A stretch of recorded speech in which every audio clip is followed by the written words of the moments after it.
Thank you for joining us for this episode of Communication Connection. I'm your host, Victoria Bailey. Stopping by for conversation today, she's a scholar, she's an educator, and she's this department's Graduate Assistant of the Year for 2024. Please welcome Laken Laird. Hey Laken, thank you so much for joining me. Thank you for having me. I'm Yes. so excited to be here today. Yes, ma'am. So let's jump right into it. Sure. You are working in public relations and marketing. Talk a little bit about what got you interested in that field.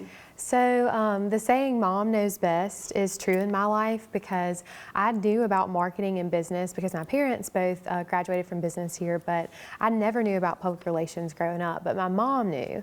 And when I got to school here at State, she was like, you really need to go into communications and just check it out.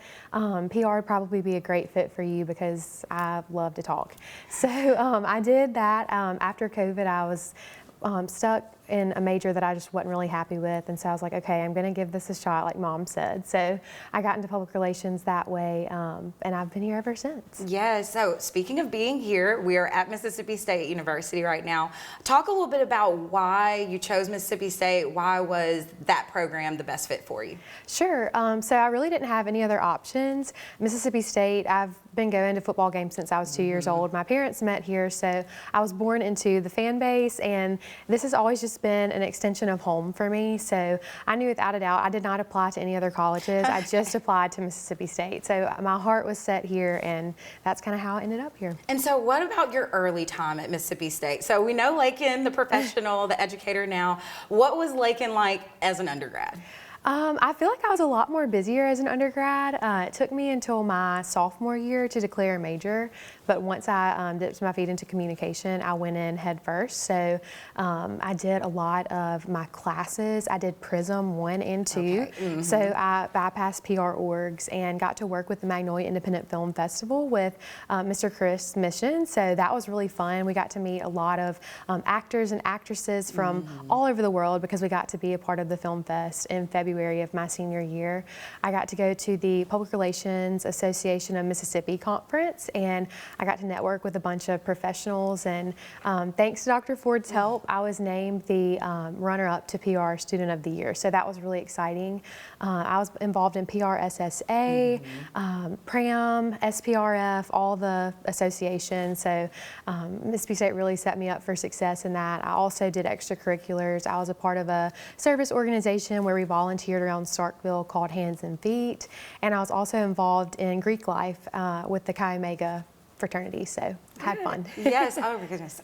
Busy, busy, busy. And speaking of being busy, just last spring you were awarded Graduate Assistant of the Year for our communication department. Talk about that honor. What was it like receiving that award? It was honestly, I was so shocked, but I was so grateful. Dr. Fisher had called me in, and I thought that she was just going to talk to me about advising or maybe something that I need to consider after I graduated, but she's like, I have something to tell you. And so I was like, oh my goodness, trying to brace myself for whatever this could be. And then she told me that I had won that award. And so I was just, honestly, I'm still so grateful. Elizabeth Keene, who we had last semester in Take 30, she was one of the students that wrote about me. And just hearing that with my mom, my dad, and my grandmother sitting beside me, it really made me tear up because it was so precious. So I'm very grateful and just thankful that I got to add that to all the things that the department has been good to me about. So. For sure. And of course, just like undergrad, in your graduate studies, you're wearing many, many hats. Yes. You're instructing, you're working on your master's, and you're also taking Ph.D. level courses.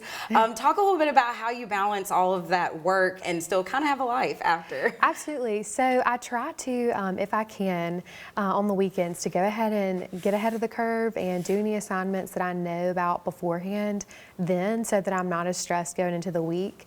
It's definitely interesting. I've learned that the difference between being a graduate assistant and being an actual instructor of record is that I'm the main point of contact for all of my students. So it's been interesting to receive emails at 11 o'clock at night or 3 o'clock in the morning. Not saying that I always respond to them at that time, but it's been a joy, and I really just time management for me. I give 110% of myself, and I'm present in the moments that they need me. And then outside of those moments, I try not to give too much thought and attention to that. So just taking it one moment at a time. Yes. And so obviously you are a PR professional, but you got a little bit of experience on the broadcast side and in production, broadcast production. Talk a little bit about your time at Take 30. Oh my goodness. Take 30 has been the biggest blessing that I did not even see coming. When I was looking for grad assistantships, Dr. Fisher was like, we have one more left in the department, but it's in broadcasting. Do you think that would be something you'd be interested in? And I immediately said yes because of Chris Mission. I'd worked with him in Prism, and so I knew that he would tell me, show me the ropes, tell me what I needed to do.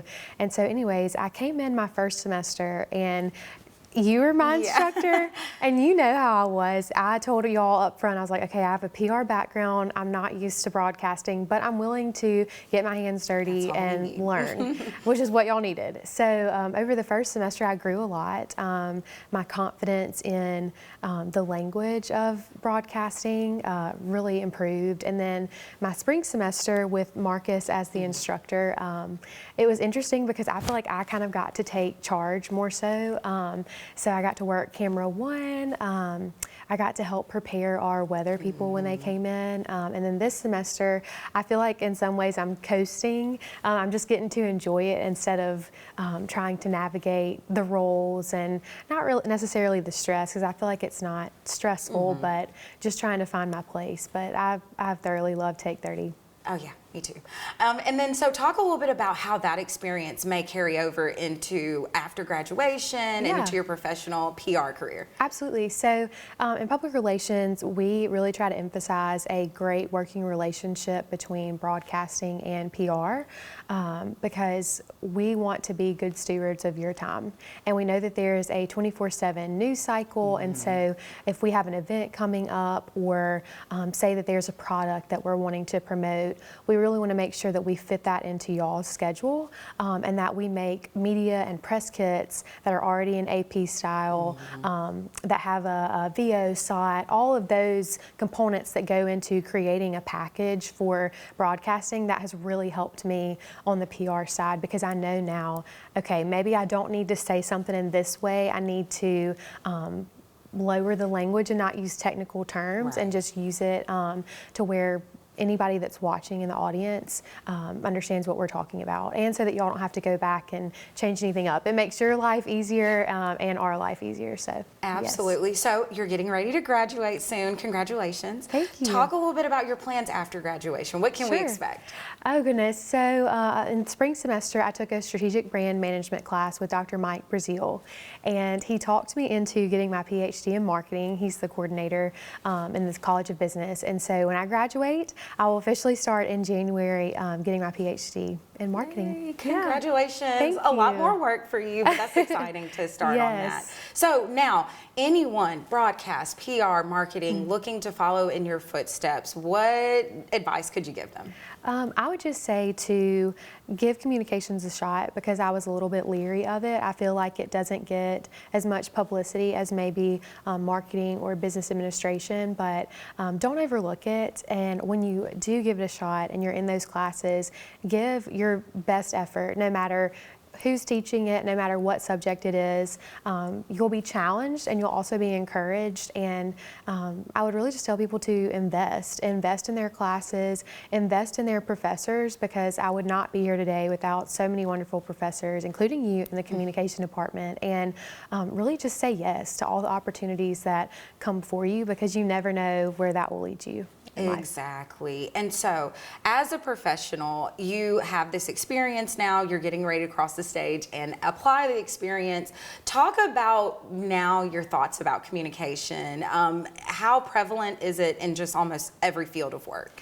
It's needed for every single field of work. I actually have a cousin who's here at Mississippi State, and she's a pre-med major, and they have just implemented a communication healthcare class. So they're teaching doctors how to have a better bedside manner when talking to their patients and just navigating diagnoses and things of that nature. So if healthcare needs a communication course, I think communication is prevalent to all fields. I even have a friend in the program, her fiance just graduated with his engineering degree, and the engineers also have a communication course. So no matter who you are, it's never a bad idea to improve upon your communication skills, because that's something that you're going to use every single day. Exactly, yes. I tell the students that all the time. And so talk a little bit about, like, you are getting ready to graduate, as I mentioned before. Do you have any prospective places you want to go, jobs you want to fill? So really, I will say through Take 30, I found a joy and a passion for teaching. Probably my favorite thing with Take 30 has been starting the semester and seeing at least our 20 students not really know what roles that they fulfill in the class, and then by the end of the semester, everybody's become a team. They know their role, they're excited to do that, and everything just meshes together. It goes from being, oh my gosh, I don't know if this is going to work out, to this is how it's meant to be all along. And so I love seeing the improvement over the semester. And my fall semester, it was so new to me and so amazing how students could improve in just that short of the time span. And so anyways, I hope to get to experience that for the rest of my life and get to invest in students and help them prepare to be good contributing members of society and just good people.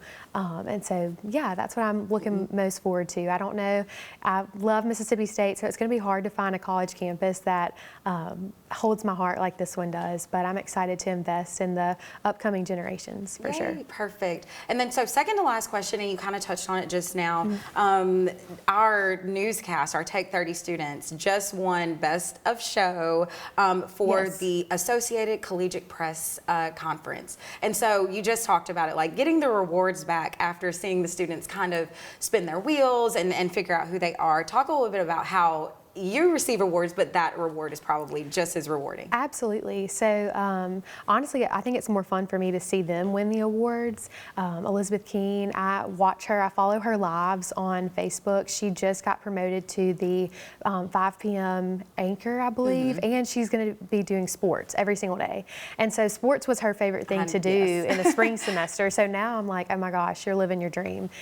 Caleb Ward, I saw him at the women's soccer game, and he was running cameras, and he's married now, and so it's awesome to see these students and where they're going and what they're doing. Lolly Beck, she was another one that was phenomenal. Megan Gordon, seeing these students just go out and excel and win these awards and be productive for their news stations is just, it's the best, and I love it. I love watching them. I agree completely. Getting to see them come full circle, I just feel like a proud mom all the time when they're winning their awards. Well, thank you so much, Laken, for joining us today. And thank you guys also for joining us for this episode of Communication Connection. We'll see you next time.